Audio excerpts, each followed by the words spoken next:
from that part of Africa.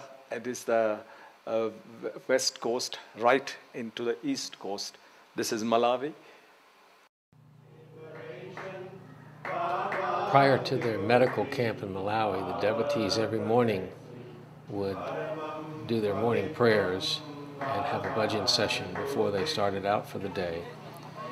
The Malawi medical camp was instituted by the devotees of Malawi, and although many great devotees came from London to treat these poor people, it drew a tremendous crowd from all the surrounding areas. They had advertised it on the radio, and they had put up signs everywhere and contacted all the people to let them know that there was going to be a medical camp. And there was an overwhelming turnout, and they were many of them were kept behind the gate and let in selectively, and then they were seen by the certain doctors in order to determine diagnose what their conditions might be. Sairam, welcome here to the Montfort Mission Hospital here. We're here with Care and Share and the Satya Sai organization on a medical camp. This camp here, we've brought doctors from the UK. We have 3 pharmacists and 4 GPs, a general surgeon and an anaesthetist. We're registering all the people here so that they can be seen by the GPs, and we've set up a pharmacy over here for them to receive their medicine. We also have another camp which consists of optometrists and 2 dental surgeons. The way it's been advertised is we've asked people with general problems to come here, and we've arranged transport for those who have optical problems and dental problems to be ferried to our other camp. There we have 5 optometrists, 2 dental surgeons who are working around the clock to serve the needy people and provide free medical care. Also at 12 o'clock we've provided food so that everyone in the hospital can also be fed as well as receive medical attention. We can be there. A great many devotees came from all over to assist in this effort. Many of the devotees were actually were native Malawians who had moved away, like Mukesh was from Malawi and had gone to London, but he actually came back to do service for this activity. People were very, very sick. Many Malawians have HIV, and a large number of them, maybe as much as 80%, have malaria, and they were all very grateful for this treatment. The pharmacy was a very key component of the medical camp because nearly everyone got a prescription of some sort. I'm Beena, pharmacist from London. As you can see, we are extremely busy. We've done about 500 prescriptions yesterday, and we're still doing yesterday's prescriptions. We have not even started today's prescriptions yet. I have a local pharmacist to help me to give out the prescriptions, which helps, and I have 2 assistants, Krishna and Sarah, they're wonderful. They work very hard. It just depends on the patient. Great number of people were treated during this camp, and the devotees did their best to accommodate them however they could. They served lunch during the camp every day, and they prepared the type of food that the people were used to.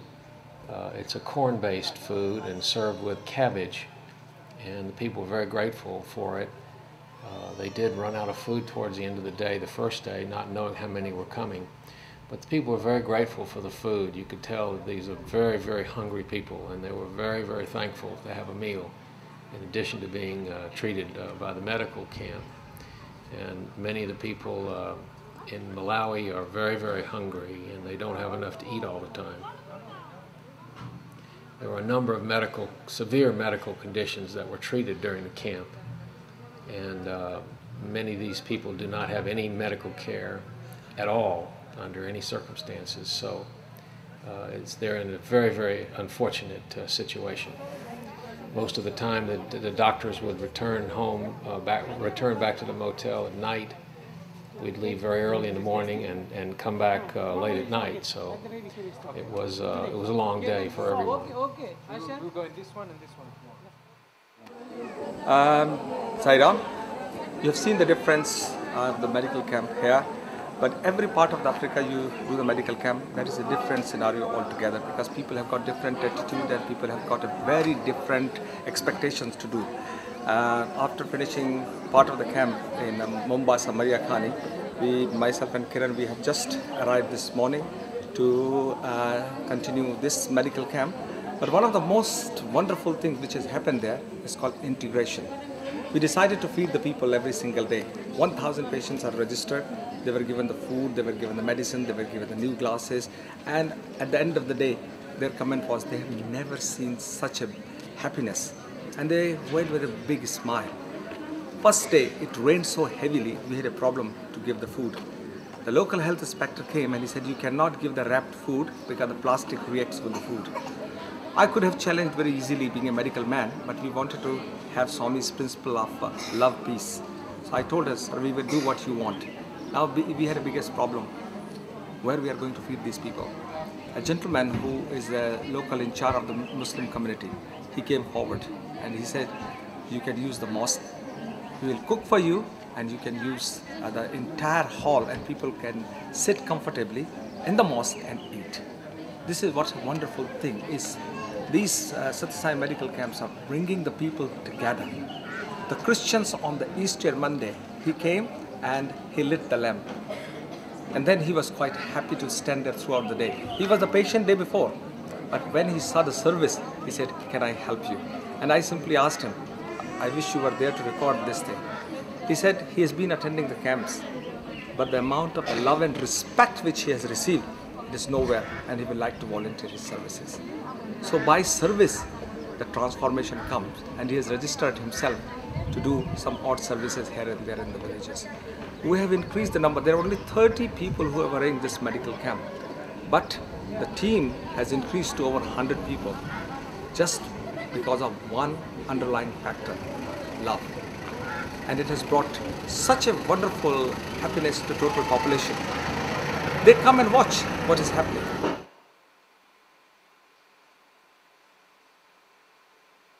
And this is just to give the glimpse actually. And sometime many people ask me how many camps you do.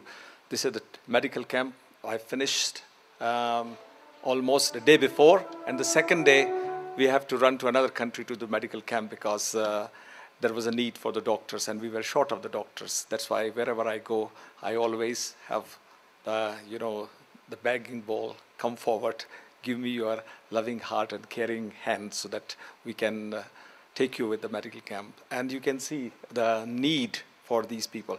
And this is just the story about, you heard about the mosque. The Muslim people, they have given their mosque for the people to be fed there. And these people are not even Muslim. They say anybody can go and eat there. And one Christian organization has provided us with the interpreters in the English. And there we are, the Sai devotees are working. You are bringing everyone under one roof to work. And as I said, underlying factor is love. As we are talking about the food, I just remember of one incident, how important the food is to the medical camp. And it is a very sort of a touching story. It was in Zambia. There was a girl who was brought to the medical camp. She had a terrible inflammation in the eye. And she lost one eye completely. And a few years ago. And the similar inflammation is started in the other eye. And somebody went to the village, one of the Victor Kanu's student, and said, the doctors have come from Sai organization, why you don't go to the medical camp? She said, how would I go? And somebody managed the transport for her, and she came. Luckily, she was just in time when something could be done, and she required the treatment. You saw that injection in the eye. She needed the injection every day for a few days behind the eye to stop the inflammation. Then after that, she required some steroid tablets. And luckily, with Swami's grace, as I say, that we apply the balm and God heals. That's what exactly the Swami, her grace was there, and that girl started seeing. And she was very happy, young 14-year-old girl at the verge of losing the eyesight. And every single day, her vision got better and better. And a smile was fantastic. You can see joy on her face. And the camp was about to finish, so we gave her 1 month supply of the medicine, and we told her, take this medicine with food. And after the food, and she started crying. And I could not understand why she was crying. So I asked the interpreter, brother, ask her why she's crying. So the interpreter started crying. I said, what happened to you? She said, you have given her free medicine and said, take the medicine after the food. What food? 7 days she received the food morning and evening. When she goes back to the villages, they do not have the place to live. If somebody give them some work to her or her parents, they get some maize or this, the food which Jean has described in the previous glimpse onto the video film. These sort of things are there. I was telling in the morning, our children, when they open the cupboard in the breakfast room, they ask for, I don't take this, I want this. And there they are sitting on the mercy of the God if somebody gives them the food. Then we realized, Swami has told us that make sure you make the provision what you say. And we started searching for somebody. And a gentleman came forward and he said, I will adopt the whole village for a year and we'll make sure that everybody gets the food. And now it becomes a chain reaction like that. You see, you identify the need, you put it to our Lord, and He brings the solution to it. But that's what But why we came to know about the food is so important, because He has sent an example to us. This is what is happening there. And today, one very nice lady, Joan, she was talking to me. They have started a program here, and it is through the food bank, giving to the people.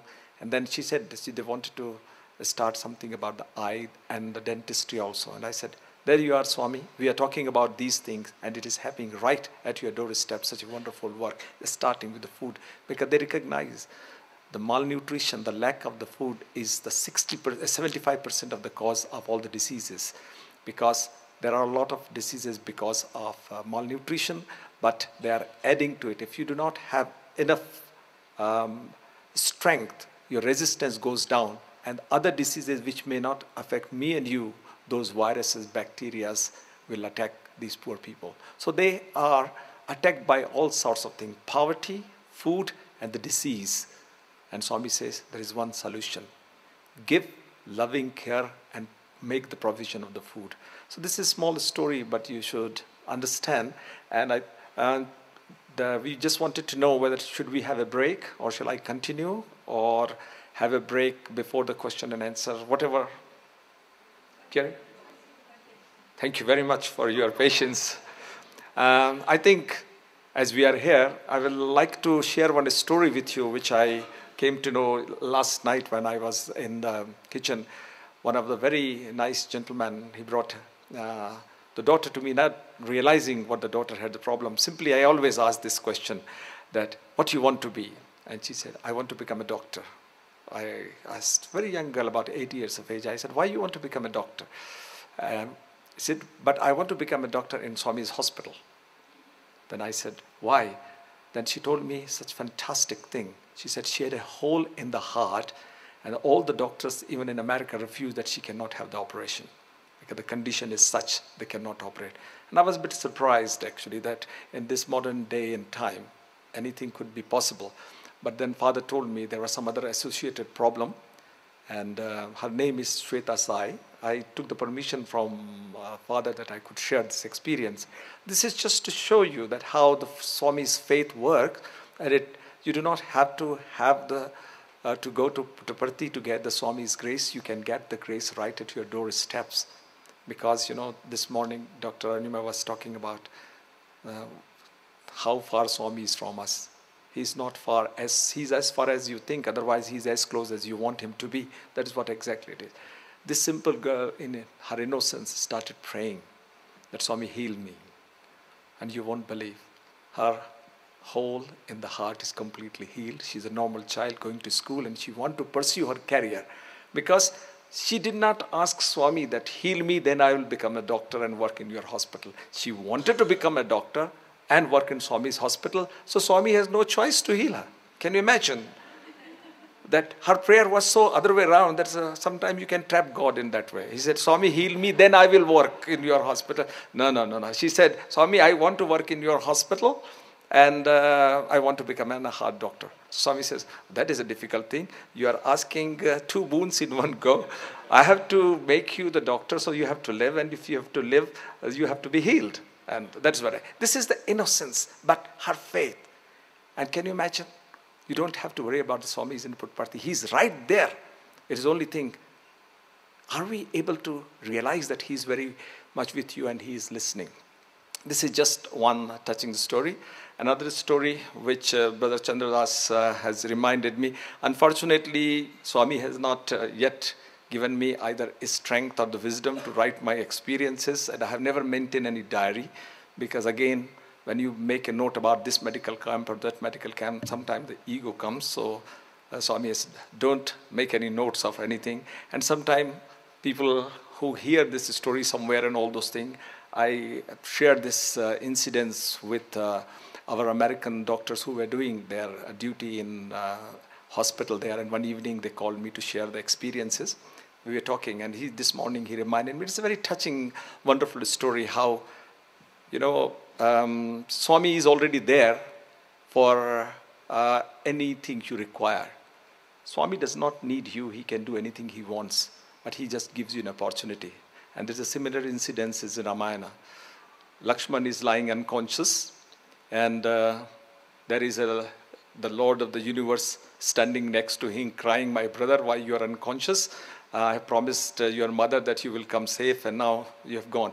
God could have taken me, but not you." Can you imagine? This is the drama and all those things. He could have just done that, and fine, it's gone. But no, he said, what should we do? So he get the doctor from Sri Lanka called Sushena. He comes, and then he said, I need a medicine. This is not available in Lanka. It is only up the Himalaya. Who will go up to the Himalaya? But it must come before the sunrise in the morning.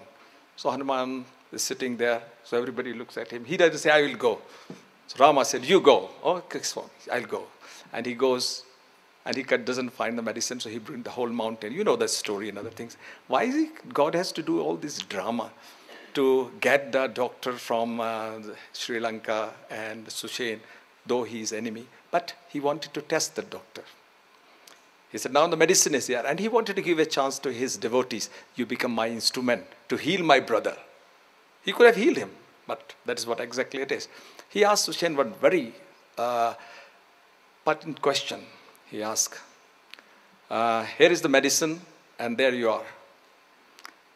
And, in all our suspicions and doubts and all those things, the Sugriv is scratching his head, and he goes to Rama, and he said to Rama, oh dear Lord, you trust everyone, but he is the doctor from the enemy side. Why you would heal? If you do something wrong, we lose Lakshmana. So Rama asked Sugriv, why you don't ask him? So he asked Sushen, sir, what are your intentions? Would you heal? He said, for me, nobody's enemy. He is just a patient lying there, and I must do my duty. And I'm not doing any favor to anyone. At this particular time, they have called me to do my services, and I'm offering my services. And that's what the beauty is. That's why God called him, and he blessed him. And he has become one of those wonderful names into the scripture of service, along with Hanuman. Can you imagine this scenario? How much he has removed the doubt from the Sugrivs, and also given the importance of the service of a medical man, whether he's treating enemy or anyone. That is what Swami said, you serve the people, not keeping color, caste, creed or anything in mind. You just go there. You go to the places where the people even do not recognize you, but you do the work, as Vladimir said. So this is similar scenario I just wanted to share with you, that how Swami gives you an opportunity to do his work. This is many, many, many years ago in Ghana, where I told you that incidents, that the child with pus in the eye. This is the similar. Before actually we went for the medical camp, we were asked by the Ghanaian authorities to bring a special type of medicine for a person who is suffering from a condition called meningitis. It is the disease of the covering of the brain. And it is a very, very serious condition. Either person dies, or he gets paralyzed, or loses eyesight, or speech, or something of that sort. Very, very severe. And they asked us. So we carried all the things with us. We came, and we came to know which village he was. It was quite far away from the capital. And our team decided to go there. And we had few doctors, interpreters, and everyone. And we came to the road head, and we came to know the village was deep inside the bushes. And Swami will forgive me if I do not remember the entire incident. Probably doctor will remind me. But this is what exactly happened. And when we reached there, the driver says, this truck will not go, and now we have to walk. And as we were walking, we could hear the humming of the drums, like this African people. And the scenario was those people who have seen the Tarzan films, you will suddenly see an animal crosses over and suddenly you the hiss of a snake going and all those things. And your prayer become intense, Sai Ram, Sai Ram, Sai Ram. It's not what you're doing, oh Lord, protect me, where are you now? So we just walk there. And suddenly the sound of the drum becomes more and more louder. And we said, where it is coming? And suddenly, as we came from a bush to the open area, we suddenly saw these people, typical in their tribal dresses, beating the drum and typical African uniform with the, these wings on their heads and whatnot. And these people, the feathers on their head with robes, colorful dress, looked beautiful, but eyes furious. And this driver, who was our interpreter, also asked us to stop there. We stopped. And then they talked in their language, Swalis, and these people said, we don't allow anybody to come. What basically happened, this man who was in the hospital, he was taken by the witch doctors. Originally, our plan was to go and treat that patient in the hospital. These people somehow got this message, the doctors from abroad coming to treat, so these people have taken him from the hospital. And now it has become a great prestige issue as well, that if this person dies, the people will lose the faith into the medical system which they are trying to enforce. And these witch doctors, they wanted to treat the way they wanted to. And they will not allow us. He was very, very, very furious. And we were saying, what can we do? And we said, okay, if you don't want us to treat, we will leave all our equipments and all the medicine here. At least let us go and see that person so we can report to the authority whether he is alive or not. He will not budge. He will just, and I just noticed something. He was constantly looking at my chest there, where I had the Swami's emblem there, with Swami's photograph. And every time he did that, and he touched his hair and keep looking there. And suddenly he realized there is a great similarity between Swami's hair and his hair. He took his cap or with the feather out and did like this. And suddenly we realized actually that Swami is doing something. And we started saying Sai Ram, Sai. Then he asked the interpreter, ask this man who this person is. So I said, he's my Lord. We pray to him and we worship him. And he was somehow, this is the first time, all this time, he was so angry. I could see a little smile on his face. He came near and looked at the Swami and all this thing. And somehow he thought, it is somebody from Africa we are worshipping. So he found something like that. Yes, there is something common in all those things. God only knows it was Swami's picture or Swami's transformation. He said, okay, I will allow 2 people without any instruments. So there was a lady doctor and myself. We went to the village. And the village itself, you can see some very poor, hungry dogs and some cockroaches. They were running here and there. And it was quite a dirty sort of a place. And we could see in front of a hut, there is a body lying there and an old lady crying. And this man looked almost dead. So I asked my colleague, lady doctor, just to examine, because she was a general doctor. I'm just the eye doctor. So she examined and she said, hardly any pulse. His body has become, those people who are doctors probably know, cyanosed. Blue means there's not enough oxygen going on. God only knows how long he was unconscious. If he's not having any fluids through his mouth, then body will get damaged, because these people are constantly on the intravenous fluid. God only knows how long he was like this. And this poor mother shedding tear. And she said, it looks like a hopeless case that I don't think we can do anything even if we have the medicine. Then suddenly she told me, just look at his eyes, whether he's brain dead or not. Sometimes it happens if the heart is not working, if the brain is still functioning. And there is a small, simple test, actually, that when you open the eyes, if the pupil get bigger, remain bigger, and do not react to the light, means the message to the eye is not going to the brain, and the patient is really brain dead. That's the end. You can't do anything about it. So in order to do that, because he was lying on the floor, I kneeled down. I put my hand under his head to lift his head to put the torch. My finger touched something. And I looked down, and there was Swami's picture under his head, like this. Can you imagine that village, that picture? And I said, Swami, I don't have to worry about it. This is your case. And I just looked, and the people reacted. I told Dr. Tang that, yes, it is working. She said, now how we are going to convince these people? So I took the vibhuti packet from my pocket and asked this man, this is not a medicine. Baba's picture was on there. Can I put this powder in his mouth? I thought, refer properly. He's already there. Swami said, if you can't do anything, refer the patient to me. So I said, Swami, I'm going to refer. So referral note, put the vibhuti, but I have to ask the permission from this witch doctor. So the witch doctor got a bit suspicious that what this powder is. It didn't look like medicine. So what he did, he took that packet and took little vibhuti and put on his tongue. I knew, problem is solved. He is cured, he is cured. Both cases are absolutely, I had no doubt about it. And I just looked at doctor, and you won't believe the moment the vibhuti touched his tongue, he said, okay, you can bring your instrument and do what you want to do. Within seconds. And we told the driver, he was very shaky because he thought this could be a trap rather than getting us the village, because now we are going inside. And there he comes with all the instrument. Where to start the treatment? To put him on some sort of a thing and put the drips and all those things. There was no place what to do and all those things. And that is the miracle of Swami. Swami said, I do everything and give you the credit. Amongst all these things, there was a face in the crowd, very scared looking, just came to me and he says, Doctor, I work in Cardiff in Wales and I'm an intensive care nurse in the neurology department. Neurology department, can you imagine, in Africa, in that village? I have come to serve my old mother, so I have resigned. I do not work. And if you want, I can take care of. Even if we started the treatment, who is going to take care? Swami has placed that person. It could be any nurse, but she is trained in that particular condition.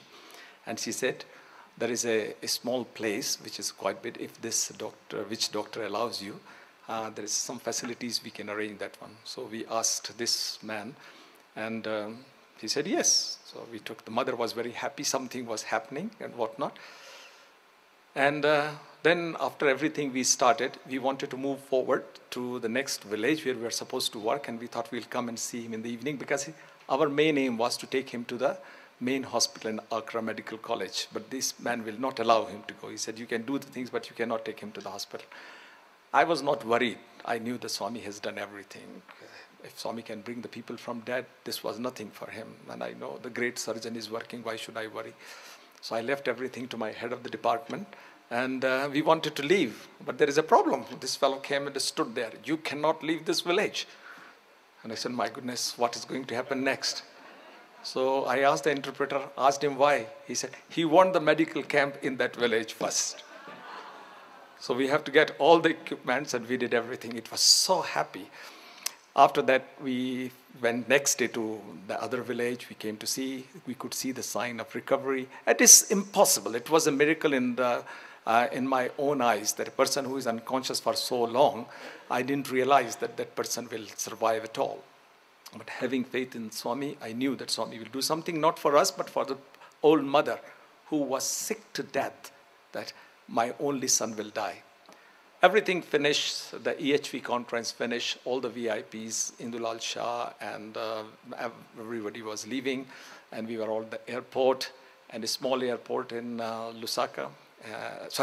in Accra, and you have to walk up to the airport. There are no buses or anything. It's short distance because hardly any flight comes there. So we were walking, and suddenly somebody came running down to me and said, Doctor, somebody want to meet you in the lounge. And I said, the plane is already ready and all those things. So he said, no, you will be late. So I told them, just hold my bag. I quickly go running. I went running to the lounge. You won't believe what I saw there. There's that same boy sitting in the wheelchair holding Swami's picture. He said, I have come to thank your Lord. Can you imagine? This is what exactly Swami is. This is just a Swami's drama that he gives you an opportunity to do it the same way he has given opportunity to that doctor from Sri Lanka. Otherwise, he could have cured Lakshman just like this. Swami was already there. He did everything. He just gave us an opportunity to show what we call the grandeur, that what Swami is capable of doing. We just became the witness and the party to the entire drama we were there. And it was so beautifully arranged by Swami. It was a wonderful thing. But for a doctor to see a person sitting in the lounge, but it's so good to see him to come all the way just to thank our Swami. So I thought I will share with you this little incident. And then similar stories actually that all over the world we experience, where we find the Swami is already there. And one of the things which also I wanted to discuss, Ravi has asked me, thank you very much for reminding. It is the true story of love, Swami's love, how the love can change the entire family. This is the medical camp and the Nepal border up in the Himalayas, very high in the mountains. And it was a very difficult place to go. And I want to share two things in what happened during this camp. How our behavior can change others. That's number one. And number two, what is the power of the love? And I think it is very appropriate. For these two things, you don't have to be a doctor. It is just your action can do those things. We were told actually this area is quite remote in the mountains, and we had a truck load of medicines and the bus for to take our doctors and the volunteers up in the Himalaya. So we started our journey. We came to the Delhi airport, and from Delhi airport we stayed to one of the doctor's friend to get fresh, Dr. Agarwal, who lives in Prashanti Nilayam. He was there at that time. And then about 11 o'clock, 12 o'clock, we started our journey up in the Himalayas. People were very, very, very excited. Many of the people have never seen Himalayas before. And it is an extraordinary journey. It goes to some beautiful pilgrimages, like where first a Lingodbhav took place, and that place called Jageshwar. And then also Ram Ganga, where actually Rama took Samadhi. So, you are going and you are explaining to your colleague about the spiritual importance of the area. So everybody was very, very excited and happy. But as we enter the big mountains, suddenly the people started closing their eyes, because there is a 10,000 feet up the hill and there is a 10,000 feet gorge. They don't want to look down, and there is hardly any roads there. The roads you came through the mountain, if you can see, 1/3 of the width of that road was the road. And our driver got very angry. And he was a Sikh gentleman, Sardarji, and he said, "You people did not tell me that the roads are so bad. I cannot turn and go, but I will teach you a lesson. When I go there, I leave you all there and come back, and you find your own transport." So we prayed to Swami, let's go and reach there. It was very, very risky, no doubt about it. But we got some wrong information. Otherwise, we could have taken the smaller vehicle. Somebody said this is reachable by, but they did not recognize the size of the coach. They thought it was a mini coach. But with Swami's prayer, and Swami wanted us to reach there, somehow we reached there. And up in the Himalaya, there is not much flat place. So they've got one plateau, then another plateau, another plateau. So there is a little space. So we created the medical camp for very elderly onto the lower level, then the people who could go up, and then our residence was on the top. So we have to bring all the thing from the road head. So all the doctors and the volunteers, they started carrying this thing, and this Sardarji was very furious. It took quite a long time, and again it was the part of the Swami drama. It became very dark by the time we established the camp and all those things, and he knew that in the night he cannot travel back, so he has no choice but to stay overnight. And he stayed overnight, and in the morning, suddenly he came crying, absolutely pouring the tears and apologizing. He said, "I'm very sorry for my behavior. I want to stay back. Please give me some job. Even if it's cleaning the floor, I will do it. I don't want to go back." So I thought probably Swami has given him a dream in the form of Guru Nanak Dev, that you are a bad man, you have done a wrong thing, go and apologize to doctor. So I was happy that he had some dream from his guru. So I said, "What happened to you?" So he said, "Oh, I just wanted to, when I got up in the morning, it was very cold in the night, and I did not have anything to cover myself. So I had my coat over me, and I brought my turban down so that the cold air doesn't go. But when I got up in the morning, I saw there was a blanket on me. And one of your doctors from the England sleeping next to me on the floor without any blanket. So I said, oh, really? He said, now I realized that a doctor from the England can sleep with the driver and given his own blanket to me. You people are all love, and I want to do this. You see, his simple, that doctor came about very late in the night, and he saw this poor man sleeping. And this fellow could not find where other doctors were sleeping. He was so tired. He said, if this man is sleeping, I can also sleep there. You see that equanimity. You are not doctors, or he's not driver. Swami says, have that thing. If that man can sleep there, you can also sleep there. So he took that action, had the Swami's, the words in his mouth that just be comfortable and God will be with you. And he slept. And then he realized that this fellow does not have a blanket, so he put the blanket onto him. And this fellow was so tired, he did not feel cold. And got up in the morning and came to the camp. He did not even talk to the driver. But this driver was totally transformed because of one simple action of this devotee. And at the end of the camp, this driver told us that wherever you do the medical camp in India, Badshao means that's how the Sikh people talk, you have my service. You can take it and I will work free for you. This is what Swami's transformation through your action is. And then later in the camp, it was a very huge camp, and we have to look after the people who are coming from the hills. And to come down from the hills, it takes a very, very long time. And there is no transport. And it was such a scene to see. Sometime the 4 people will carry one patient who has got tumors or abscess and whatnot, and they have got this improvised thing with the bamboos and the sack. They make the stretcher. And can you imagine coming down from the hills? It is very, very difficult. There is no proper road. It's called tracking down the patient. And the patients were given the food and everything. And one day the camp was going in the full swing. It was about 11 o'clock. There was a little bit chaos. The people who could not be seen last time, those people were pushing their way and other people were objecting to it. We had this procedure. If the people could not be seen previous night, we give them this special pass so they don't have to be in the queue again because they were already there. And the new people did not like this. So there was a little bit of a chaos. And everybody was pushing the way. And our volunteers, we call it crowd control group, could not control. And suddenly, all this shouting and howling stopped. It was a pin drop silence. And suddenly, all the people we could see, the crowd just parted. I have not seen when the Moses crosses the Red Sea, how the sea parted, but I could see that crowd parted. And I was very amazed what has happened. We saw that a man wrapped in a very torn blanket, covering his face and all those things, shivering, was brought by one of the volunteers. And seeing that man, everybody parted, and everybody was whispering, he should not be there. This man should not be there. And I didn't know what was happening. So they brought him to the clinic, and this volunteer asked me, doctor, which department this patient should go? I said, let me see what he is. And this man will not remove his blanket from his face. He's totally covered his hands and everything.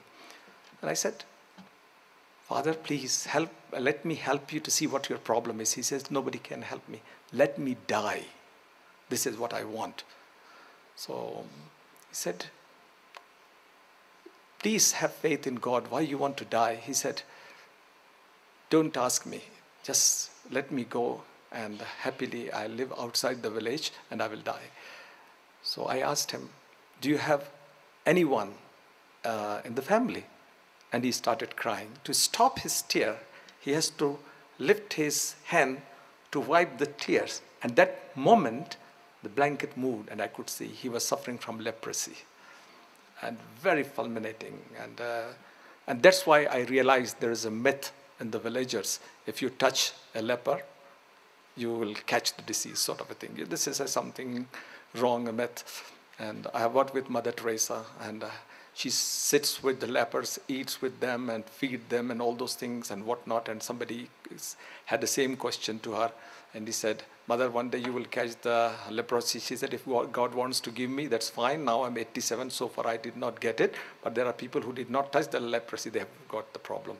So the God is there. So, that's what the basic thing.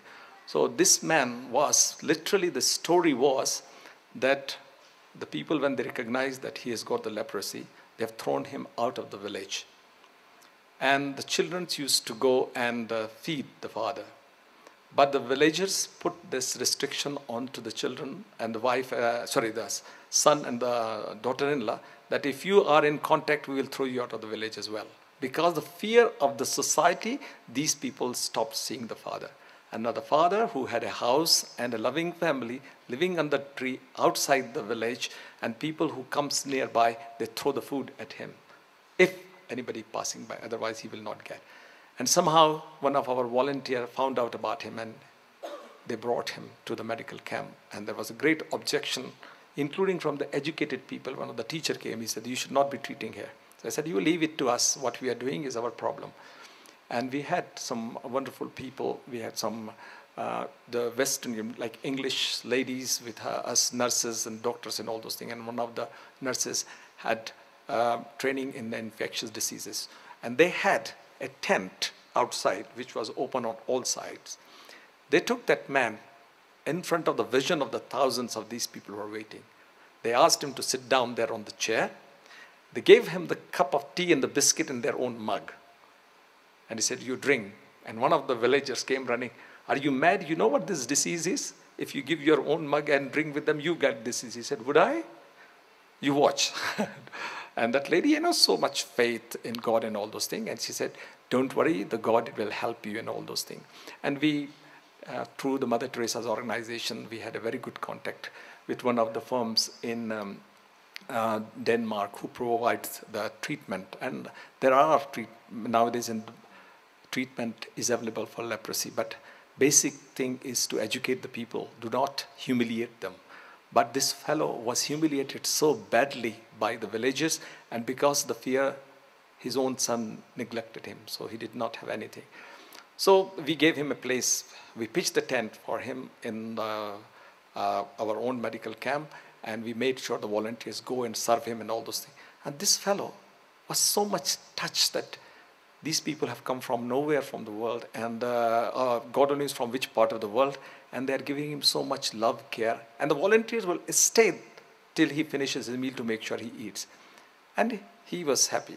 Of course, the medicine doesn't work in a day or 2 or 7 days. It takes a long time. But good thing for us was that he started taking the medicine, and he stopped thinking about killing himself. Because now suddenly he realized there is some love still left. Now the camp was coming to close, and my worry was, once we go, what we are going to do with this man. And every evening we have the prayers at the conclusion of the camp. That particular evening there was a priest from London. Her name is Hazel. She prayed to Almighty for especially we made the prayer for this man, that God gives us some sort of way where we can look after this person. And naturally, Swami responded to the prayers and all those things. I was hopeful something will happen. Next morning, we were supposed to leave. All our buses, our bus was there and truck was there. We are loading our things. People were taking their suitcases down and other things. Still, that fellow is in the tent. How I'm going to leave? I knew the moment we go, if there is nobody to look after them, these people will throw him. And all this love, which has rebuilt his faith in God, has completely gone.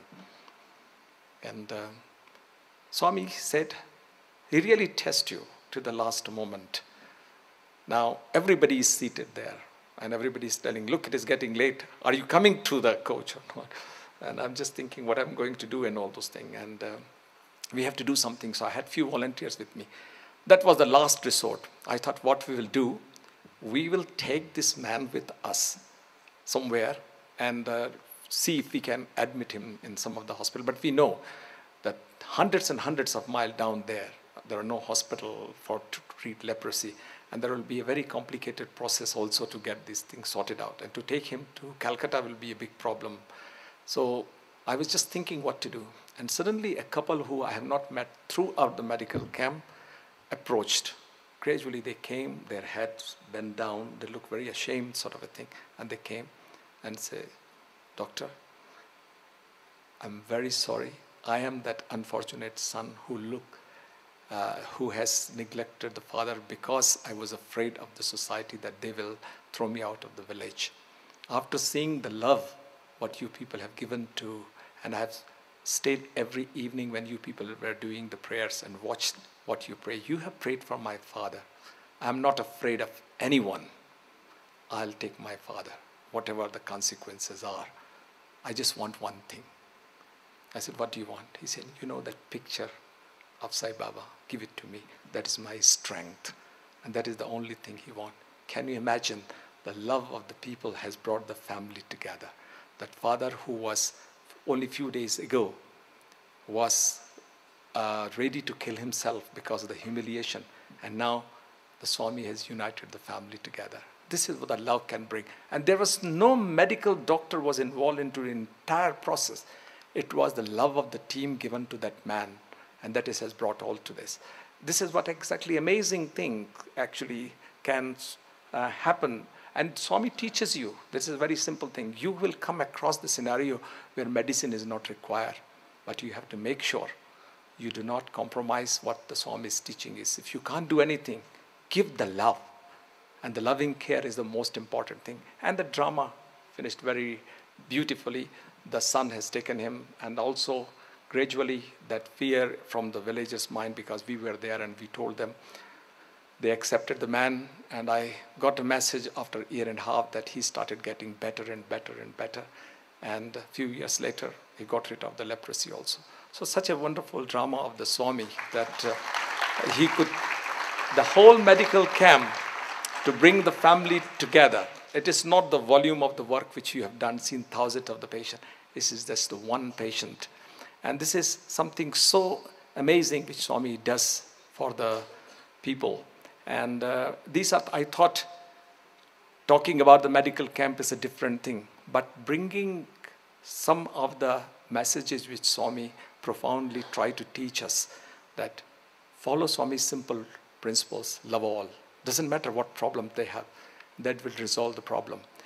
The miracles which we have seen in the medical camps, where we sometimes know it is impossible, this cannot happen.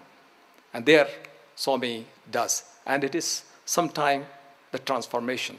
I'll just want to share one story with you, that how Swami gives some sort of message to the people, this is going to happen and this is what the result would be. This is one of the medical camps in a very, very remote parts of Russia. And we were working there. And one day a gentleman came to the medical camp, and he had a problem.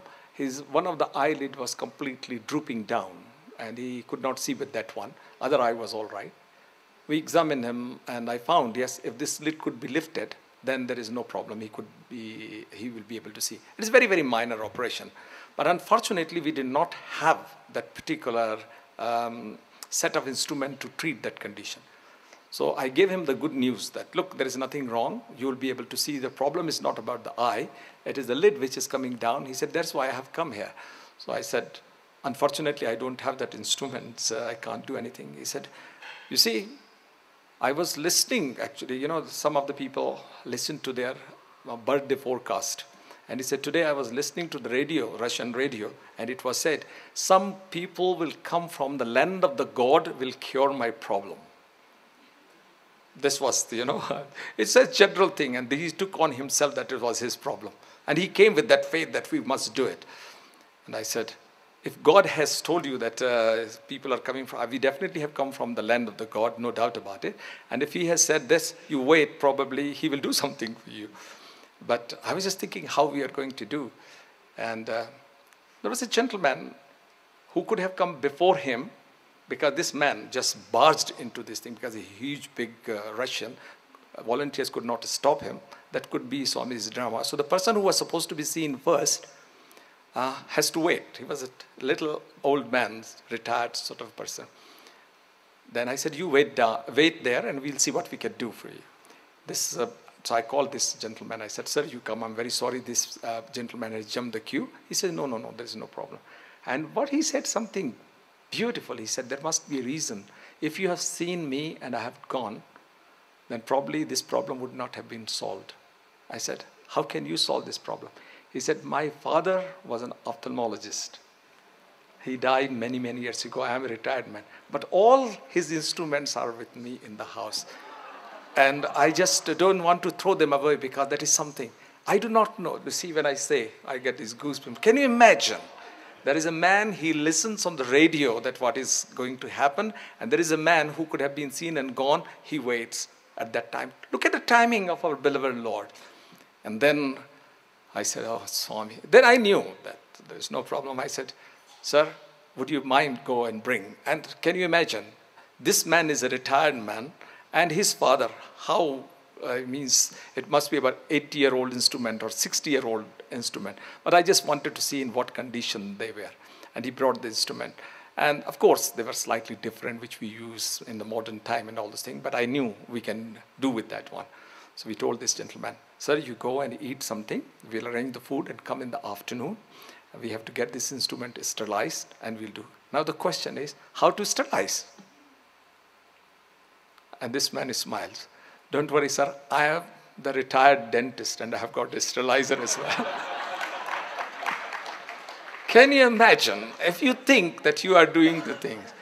We get a set of instruments and Swami provides the sterilizer as well. And what can you do? I simply had the tears in my eyes. And my interpreter, son Liana, she says, Doctor, I'm so lucky to be at the medical camp to see the Swami's drama unfolding. And of course, after that, there was not a big problem. And this fellow went there saying that, look, these people have come from the God's land and they've given me the eyesight. We have just done a little thing. This is such a wonderful thing to see that what Swami does out of his love and compassion. He wanted that fellow to be cured. He made a provision that though you do not have the instrument, yes, you will have the instrument. And this dental surgeon became such a wonderful thing for us. He said, sir, though I'm retired, but still I can work if you need my services. And his story was so fascinating. He was one of those dental surgeons who has traveled to the Arctic. He went to the North Pole with the expedition. And the stories which has told us about the God, and I tell you that his faith in God was so much. And he said, after seeing your love for this Lord, I want to know more about this Lord. And ever since, he has become the part, wherever we go and come. This is how Swami connects the people A to B and B to C. It is just our main aim is when Swami gives the opportunity, if you do not get up to do, somebody else will do. Swami's work will go on. But if you do this thing, you will enjoy the drama and you become his instrument. And you get the dangers, you get the problems, you get all sorts of things, but he protects. As Jean was just mentioning, when that film was in 2004, the Malawi had 80% of HIV. And only a few weeks ago, just before coming to this retreat, I was in Malawi. The first thing we were told by the health authorities, be careful, you people are doing the general surgery, eye surgery, and every surgery. There is 100% AIDS. Every patient has got AIDS. And be careful what you are going to, because you know, if by chance accidentally you prick your hand with a needle or something happens, you can easily get this problem. And you have to take that risk. The risks are there. You can have snakes, you can have the tigers. It happens. One medical camp we were finishing and we were coming back in the night. It is a beautiful scenario. It was a village where it was a Christmas Eve. All the villagers got together. After the medical camp, we had this food and clothes for the villagers. They had this campfire. They danced and they sang the hymns and everything like that. And it was very late for us. It was getting about 1:30 or so. And there was no bus those days in that part of the world. So we had the trucks. So most of the people, they were in the back. And because of my age or whatever it is, 2 doctors were sitting with the drivers and we were driving. And my job was to keep the driver awake so he does not go wrongly. So I have to continuously talk to him about something. Because he was also poor man, was tired, traveling at 1 o'clock in the morning. And suddenly, as we came out of the village, we had a huge roar. And you could see there is a huge tiger right in front, about 5 feet from your truck. And this driver just froze, stopped. My fear was, if this hungry tiger jumps into the back of the truck, he's got plenty of food there. There is no problem. And I start praying, Swami, this must be your Narsimha avatar. You have come to give us darshan. There's nothing else. What can you say? I said, so thanks to their avatar. And God only knows what the driver did actually. He just switched the light on and off, on and off, and on and off. And this tiger looked very gracefully and all those things and crossed this thing. And this driver who was driving very, very slowly, he literally drove. Probably one Jet Airways won't go that fast. That is the beauty actually of this thing. So Swami shows you the danger, but you have to recognize Swami in everyone. And one of the personal incidents I remember with me, actually we were doing some work in Prashantini. This was, I shared with you on my first talk, that Swami graced me to do a medical camp in his own school where I was operating in the Bukkapatnam. During the day when you are operating, we have to wait in between to sterilize the instrument. And those days, the sterilizer used to take at least 1 hour to get the instrument. So we have to sterilize few sets and then wait for this thing, go and examine. I was a little bit tired. So one of my colleagues said, why you don't do one thing? Go upstairs, and there is a room, you can lie down. After 45 minutes, we'll wake you up. So I told him that, look, I don't sleep in the afternoon, but if I sleep, probably I will be absolutely flat out. If I don't wake up, just shake me and then wake me up. Otherwise, there's a lot of work to do. So he said, don't worry, you go and have a little rest. So I came up and I was sleeping. Normally, I have got a habit. I always sleep with my hand. I take the pillow on my arm and I keep the arm down to make it a little higher and sleep like this. But that day I was so tired, I just lay flat onto the pillow. And after about 45 minutes, when everything was ready, one of the volunteers came, and he was, poor chap was scared to wake me up. He says, doctor, and I won't wake up and all this. And they were getting, worried where I am. And ultimately, my colleague came. He said, he won't get up like that. And he pulled the pillow. And there was a huge black Scorpio under the pillow. And can you imagine if I have put my hand under the pillow, what would happen? Swami shows the danger, but he's there. He has said something beautifully before we started this thing, that Lok Kshem Vahami Aham. It's a beautiful thing. It comes from Gita. Krishna has said this to Arjuna, and our Sai Krishna has told us, wherever you are working, in whatever capacity, whether you are singing my glory, whether you are involved in Narayana Seva, whether you are in education program, or you are doing the medical camp, when you are engaged in my work, it is my responsibility not only to look after you, but to look after entire family of yours, because you are connected to him. The only thing is that you are connected to Swami, but you have not switched it on. So the current is not going. You know, putting the plug there was a man, he was trying to iron. And he said, look, this iron is not getting hot at all. And mother comes and he said, what are you talking about? You have put the plug, but you have not switched it on. How will it get hot? That is what exactly it is. We think we are connected, but have we switched ourselves on? And the switching on is knowing that Swami is there. He is knocking at your door. And the door is the door of our heart. He's there, he's constantly knocking, but we are involved so much of the material thing that we have not recognized that he's knocking. He's waiting to enter your heart. He wanted to make a temple in your heart so that you become the temple of healing through him. And that is what he is just waiting for. The moment he enters the heart, what you have to do, all of us, just close the door and don't let him go out. And the principle is, Swami says, hold my hand. No, Swami, you hold my hand.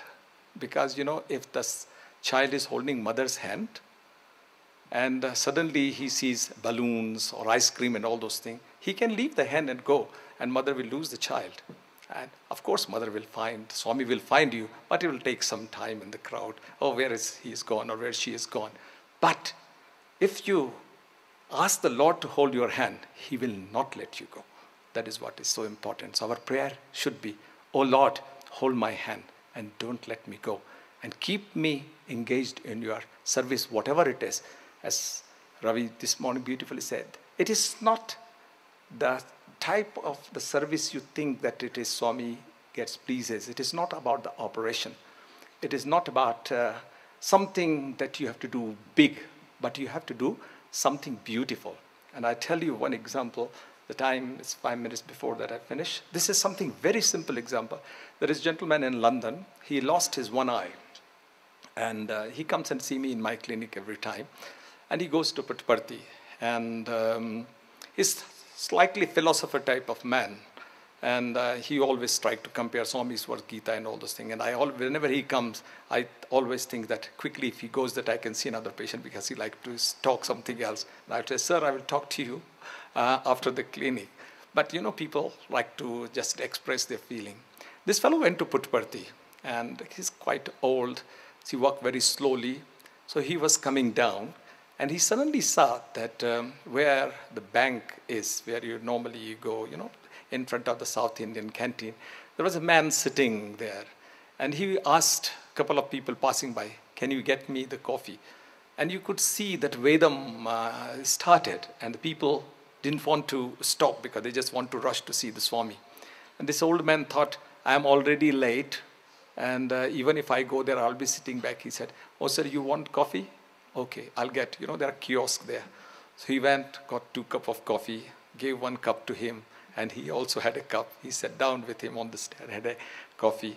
And then after that he went. And it was packed. Saikul Vanthal could not, it was completely packed. So he said, rather than going there, I will stand by this iron gate and see Swami there. And Swami had already come.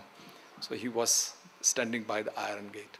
And there the Lord comes. All those people who had rushed to see him, Swami didn't go anywhere. He went straight to the iron gate and asked this gentleman, come in, sir. He recognized that simple service, that what is the point of rushing to see me, that you cannot see me in person who is just asking for a cup of a coffee.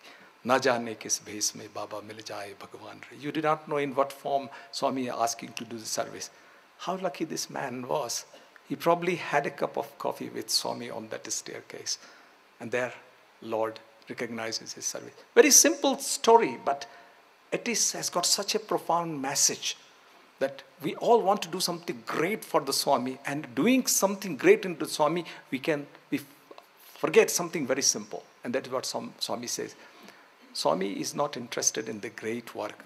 Swami is interested in how you do your work, whether it is at home, whether it is your work.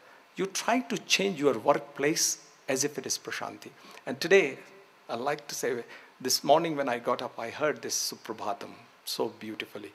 And I was still half asleep because I could not get up because of this little bit, the jet lag sort of a thing. And then when I saw this Nagar Sankirtan was going on, when I closed my eyes, realized I was in Puttaparthi.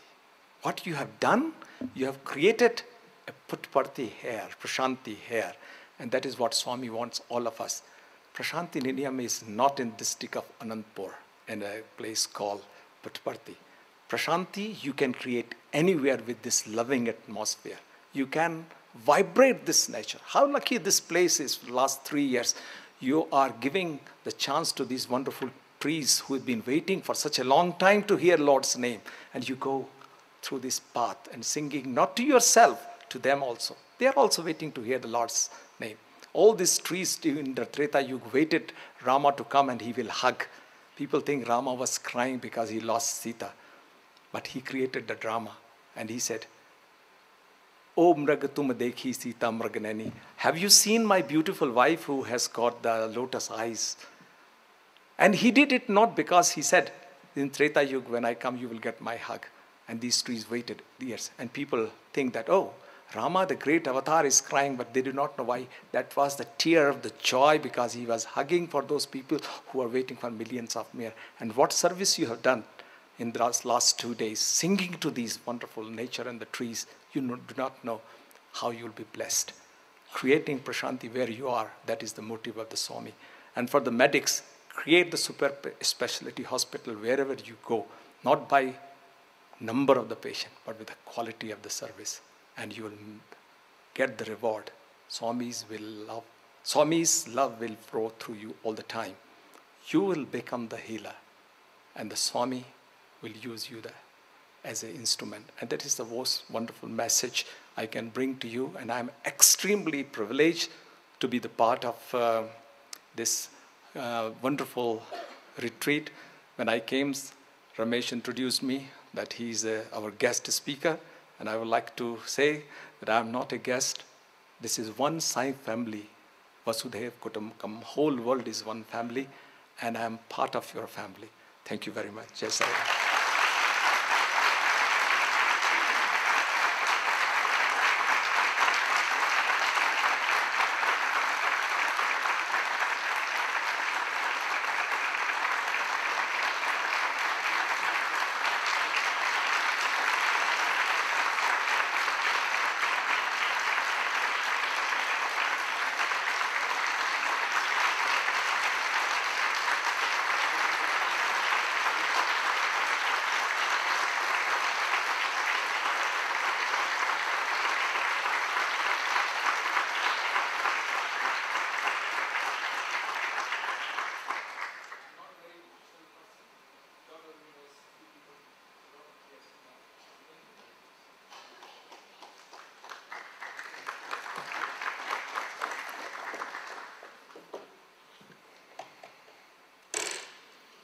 Probably not a single dry eye in the audience. Tears of joy, tears of love. Over the last 2 days, we've heard so many stories. And in hearing Dr. Upadhyay's stories, the thought that comes to mind, when he started the first talk, he said, Vaidyo Narayana Harihi, that God is the only healer, and love is his only medicine. And all of us in this lifetime and in lifetimes that have come before this are being healed by God, so that one day we may become one with him. I remember Mr. Howard Morfitt, one of the earliest Western devotees of Bhagavan, wrote something very beautiful. He said, Swami's greatest miracle is not that he can cure people of cancer. His greatest miracle is that he can cure people of the desire to get cured of cancer. Because he brings them to realize that they are not this body. They are love and they are one with him. Last year, one of the doctors in the super specialty hospital in Bangalore had an interview with Swami. There was a patient who had been extremely sick, had been operated for brain tumor, and Swami had called the doctor specifically from Bangalore to come with the full patient case history, because Swami wanted to review the patient case history with the neurosurgeon from Bangalore Super Specialty Hospital. And Swami asked the doctor to explain all the procedures that had been done to the patient. And as doctor explained, Swami used all the right medical terminology to query the doctor about everything that had been done. And the doctor said, Swami, we removed the tumor, we cleaned it up, we have tried to remove all the tumor cells that we could visually see. Swami listened very patiently, and at the end Swami said, you have done all this to the patient. Can you remove fear from the patient's heart? And the neurosurgeon was stunned into silence and folded his palms in front of Swami. And Swami said, doctors can cure the physical ailment. Only Swami can remove fear.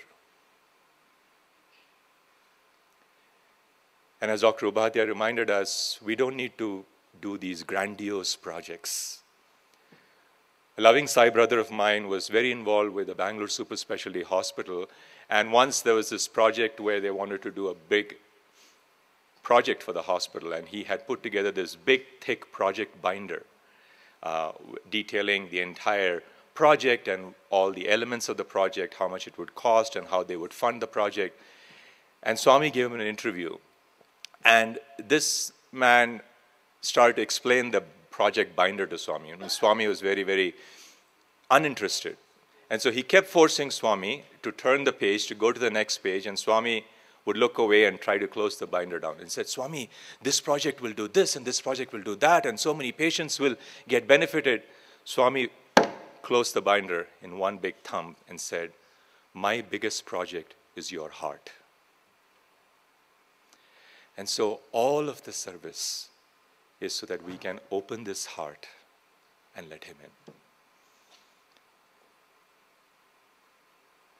Before I invite Dr. Congleton to come up and say a few words, a couple of quick short announcements.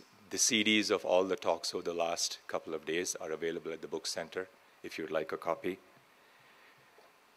Also, we found this earring, so if someone is missing one of their earrings, please come and collect them from me. And Dr. Congleton will be here to say a few words, and then we'll go into bhajans and closing prayers. And as we all head back today, let Swami protect us. Let us all reach our home safely in Sai Ram.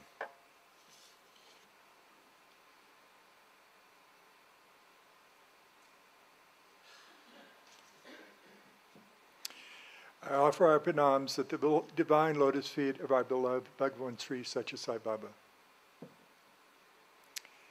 Thank you, Swami, for this conference. And thank each of you for coming to the conference. How many have had a good time?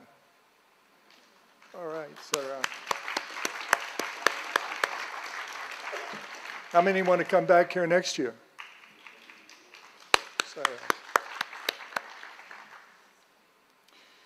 I want to thank the conference participants who helped make this conference the best conference we've ever had, starting with Jerome Gross, who conducted our Sunrise Yoga program every morning, and the young adults for their special game show and cultural program, including the young adults who came all the way from Arizona to be with us. Please join me in thanking them. Sai Ram.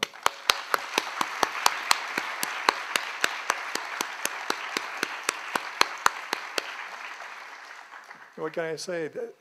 We've had the best master of ceremonies I've ever can remember. I want to thank Dr. Ramesh Srinivasan for being the best and hoping that he will come back again. Thank you. Thank you, Brother Ramesh. So, lastly, I want to thank our dear brother and special guest speaker, Dr. Upadhyay, for your inspiring presentations, the medical camps you're doing all around the world. Thank you for taking time out of your schedule, traveling halfway around the world to be with us today. Please join me in thanking Dr. Upadhyay.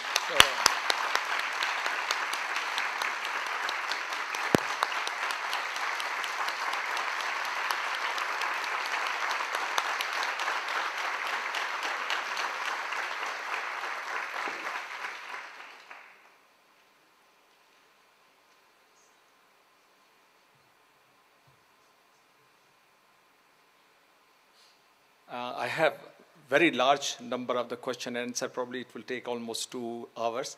So please don't think that I did not reply. If it is possible, actually, if I know the names of the people, then I can reply to them on the email, because some of the questions are very, very important. There's no doubt about it. And most of the things which I have covered in my talk by giving various examples, and I'm sure you would have got it.